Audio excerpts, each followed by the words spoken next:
some sort of file to run. I'm going to create a hello world.xhtml file. This is the little facelet sort of extension that we like to use now. With previous versions of JSF, you may have seen .jsp pages. Now you'll see .xhtml pages. You can change back to the JSP if you like, but this is kind of the new standard of doing things with JSF 2.0.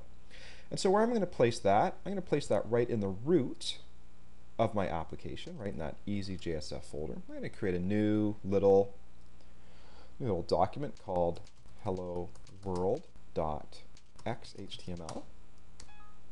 Of course I want to change that extension. And what I'm going to put in here, well, I've got a little canned xhtml file. Here's what my file is going to look like. It's going to look exactly like that. Just your little preamble here. Before, we probably saw taglib directives with JSF 1.2. Now what you do is you just throw in your namespaces, and there's really 3 tag libraries that I'm interested in using in my JSF applications, maybe in a 4th one called the component tag library. But JSF 2.0 comes with the HTML tag library, the core tag library, the facelets tag library, where you'll usually see the prefix UI. As I said, there's also a components tag library as well, but it's a little bit more advanced. I'm not going to jump into that right now. In fact, in this particular page, the only tag library that I'm going to use is the HTML tag library. I got a little header tag, I've got a body tag. I even want to print out hello world, so I use a little output text tag right here. Then I'll just print out hello world to the console, or sorry, not to the console, but into the web page.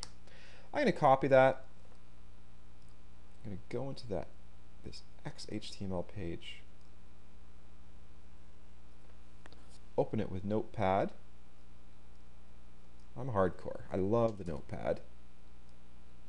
Just save that in there. Everything looks good. I'm going to take another look at that one more time.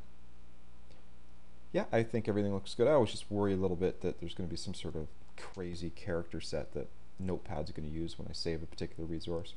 But otherwise, everything looks good. Here, I've got a little web application, Java EE compliant. There's my root folder, EasyJSF. Inside that folder, I've got my web resource, my view page, my hello world.xhtml page. I've also got the web.inf folder with the faces config, the web.xml file, my lib directory. No classes yet, but we'll get there soon enough. Also, sometimes you'll see a meta.inf folder in here as well.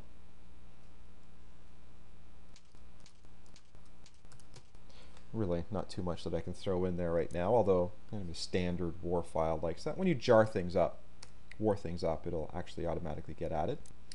But that looks like a pretty good Java EE web application.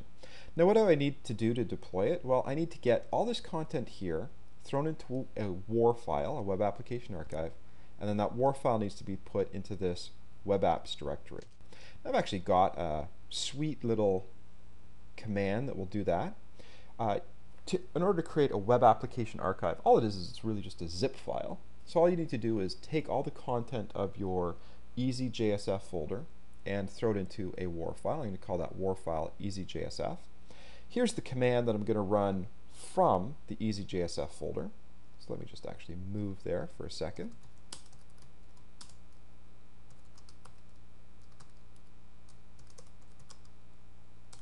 That puts me into the EasyJSF folder.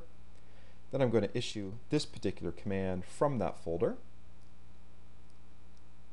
And this particular command, let's just take a look at it here.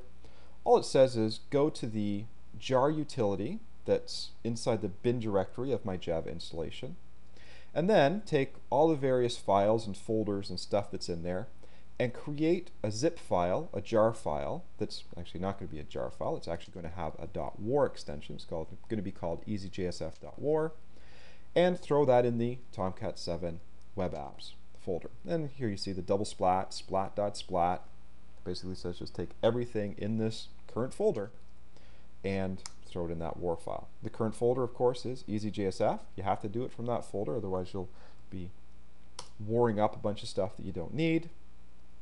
I'll issue the command. And what the heck happened there? Oh, I know what happened there. I'm not using a folder called Tomcat 7. I'm just using a folder called Tomcat. I think I've done a couple of versions of my book, and I've changed from 7 to 6, and then of course I have to change all the images and update it. Just putting Tomcat in there is good enough, although it is actually Tomcat 7 that we're using. But once that works, you can see that we've actually warred everything up. I should have a little file inside this web apps directory now called easyjsf.war. It's pretty tiny, not too big. That's my application deployed. Now it's just a matter of running my application and seeing if everything works.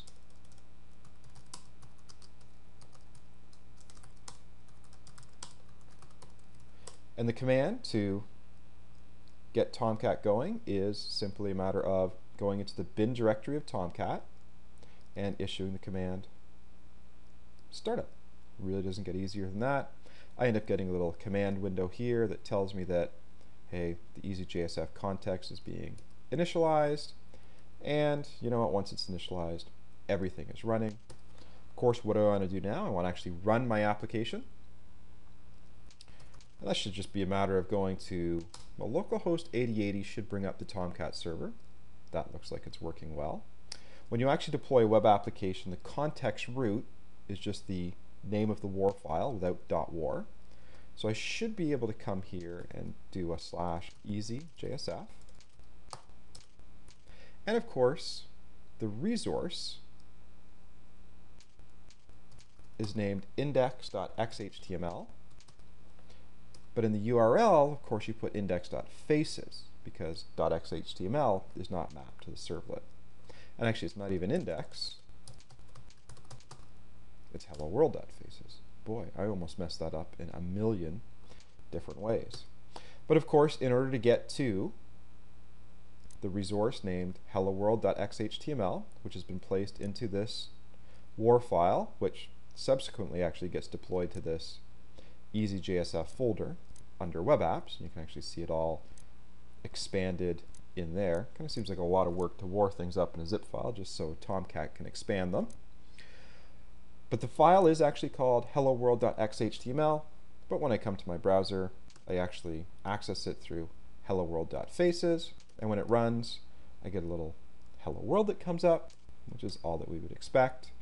And I can even view the page source, and you can see that although I've actually got all these JSF tags inside of my XHTML file, the content that gets delivered to the client is really nothing more than just pure HTML.